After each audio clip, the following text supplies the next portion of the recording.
Wow, I'm finally at 1503 Old Orchard. It's West Harrison, New York, and it's only about 40 minutes from the city. I have been wanting to see this for quite a while.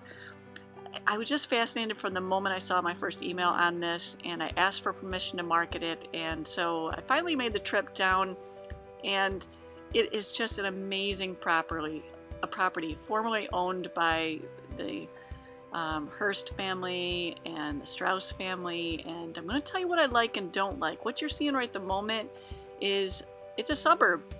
I mean, regular houses all the way around it. So it's not like gorgeous property next to gorgeous property next to gorgeous property. You're in a suburb. But having said that, it gets really cool from there. So when you first come in, there's a rather rundown looking, I'm not sure if this is the caretaker's home, I'm pretty sure it is, but anyway, you can see the pavement needs to be redone. I think the worst part of this building though is, it needs no roof, and it looked like it was sagging right there in the center. So right off the bat you see there's definitely work to do with this property.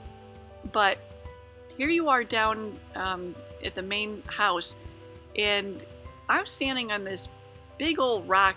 They butt up through the ground in places, and it was just really pretty. So when I scanned around, it's just a very peaceful, spacious property. There's the front entrance. And here's one more thing again that I don't like. On either side, again, there are regular houses. And so above the wooden fence that you can't really see right there, I saw houses with laundry hanging out. I heard a dog barking. But having said that, here's the house itself, and this is going to get to where I love things about it. Now, yes, you can see there's everything from superficial to significant repair that needs to be done.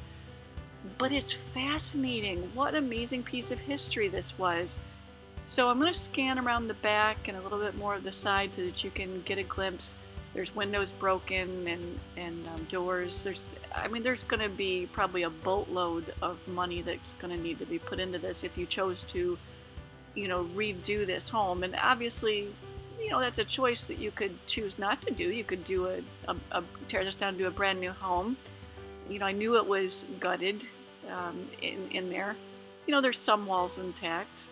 There's paint that's peeling off ceilings, and again, most everything's gutted to the studs. And I'm not sure if this is the ballroom. I know there's a 2,000 square foot ballroom, but oh, it was so neat. I just loved this. It was, I don't know how to put it into words. I grew up never liking history for some reason, but the older I get, the more I appreciate, what kind of memories, went into this. The families that lived here. I mean, my jaw dropped when I came around that corner and saw the woodwork in this room and that staircase. Oh, just in awe, seriously. So, could you maybe save parts of the house and just redo others? I really just don't know how much it's going to take to do each area. But personally, I would save it and restore it to, modernize it in some areas, but restore some of these things. Now, that is mold. That was really the only area in the house that I saw mold. So I'm sure something can be done about that. I kind of sped through some of these areas. I could have edited it down, but I just couldn't bring myself to take away too much of this because I wanted you to see everything. The views from those rooms would be amazing. I didn't go into them because there's nails sticking up, in some areas. But wow, stunning. It was just so much fun. There were, old light fixtures and, there's an attic coming up here that's unfinished. Again, a lot of work, but, you could look at it that half the work's already done. That, it has been prepped for, starting fresh.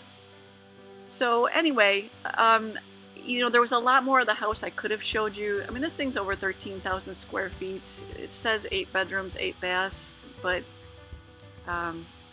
I just am giving you a little glimpse of part of it. There was significantly more of the house, that's available.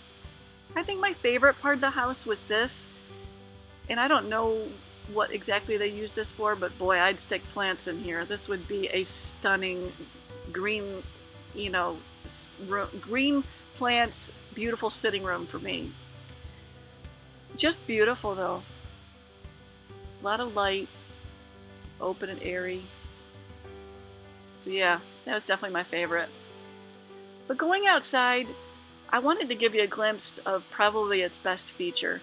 Because yes, you've got properties on either side of your driveway side, but the minute you go out the back side of that house, you've got this gorgeous drop off. And it's probably what fascinated me the most right out of the gate when I saw the pictures. This is spring fed lake here that it was tested. It was so pure that you could bottle it. Now I don't know how all that works because it certainly looked green to me. But regardless, it's just a gorgeous, you know, private area. You can't beat it. And it's off this back side that all the rest of your land really is. And I'll explain more of that in a moment. But right at the moment, you're seeing another house down at the other end of the lake with its own little private beach. And it was very, very peaceful down there. I really liked this spot. So this is where the couple that bought it, they started fixing this up, and then they ended up with a divorce situation, and so they're, you know, getting rid of it. But I love these big, beautiful beams. It's not done, and I did notice that there is water in that lower level. So there's that beach, and again, what a view to have out your, you know, your door.